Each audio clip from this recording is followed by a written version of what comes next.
पिलाने आज आमे चतुर्थ श्रेणी परिवेश पुस्तकर द्वितीय अध्याय विपर्यय सुरक्षा विषयर अभ्यास कार्य करिबा।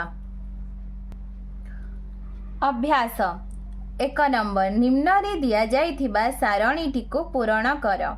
प्राकृतिक विपर्यय विपर्ययर कारण की सुरक्षा बा सावधानता अवलंबन करा जाई पारिबो। वज्रपात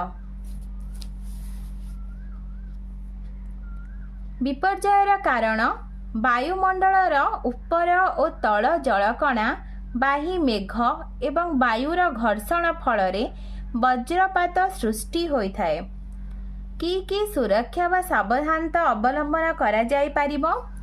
वज्रपात बेले घर भितरे थिबा बेले झरका कबाट बंद करदेबा आवश्यक।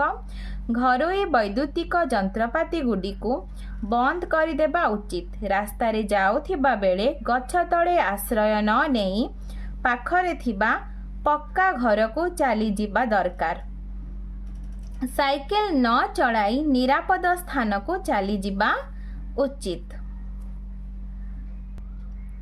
अंशुघात विपर्ययर कारण अत्यधिक ग्रीष्म प्रभाव। की सुरक्षा व सावधानता अवलंबन करा जाई पारिबो। घरु बाहरिबा पूर्वरु प्रचुर पानी पी और जोता पिंधि बाहरिबा उचित। घरु बाहरिबा समय रे छत्ता कला चषमा ओदा गामुछा और टोपी सह पानी मध्य सांगरे नेबा आवश्यक। टाण खरा बेले घरु बाहर को बाहरिबा अनुचित। अंशुघात रोगी को हठात अधिक पानीय पीबा को देबा अनुचित। प्रति अध घंटा अंतर रे अल्प अल्प पानीय सुस्थ हेबा पर्यंत देबा आवश्यक।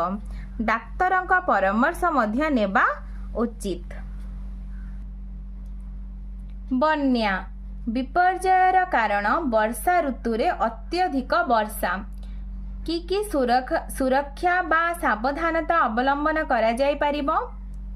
परिवार सह मूल्यवान जिनिसपत्र ने निरापद स्थान को चली जिबा दरकार। बन्या जल रे पिला माने खेलिबा अनुचित।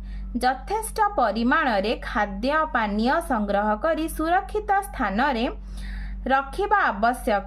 रेडियो टेलीविजन और खबर कागज आदि गणमाध्यम रे प्रचार और प्रसार होइथिबा बन्या संपर्कित सूचना प्रति सर्वदा सचेतन रहिबा दरकार।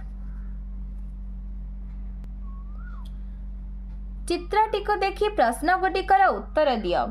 क नंबर प्रश्न एही चित्रटी क्यों विपर्यय को सूचाउअछि। वज्रपात। ख नंबर प्रश्न एही विपर्यय फल रे तुमर की असुविधा होई थाए। एही विपर्यय फल रे चाळ घरे गछ उपरे वज्रपात हेले निया लागी सेगुडिक जळी जाए। मनुष्य तथा जीवजंतुक उपरे वज्रपात हेले मृत्यु घटी थाए। कोठा घरे वज्रपात हेले कोठा घरे फाट सृष्टि हेबा संभावना थाए। पिला माने तुमको वीडियोटी भल लागिले लाइक एंड सब्सक्राइब करिवो। निज संग पिला मानक सहित शेयर मध्य करिवो।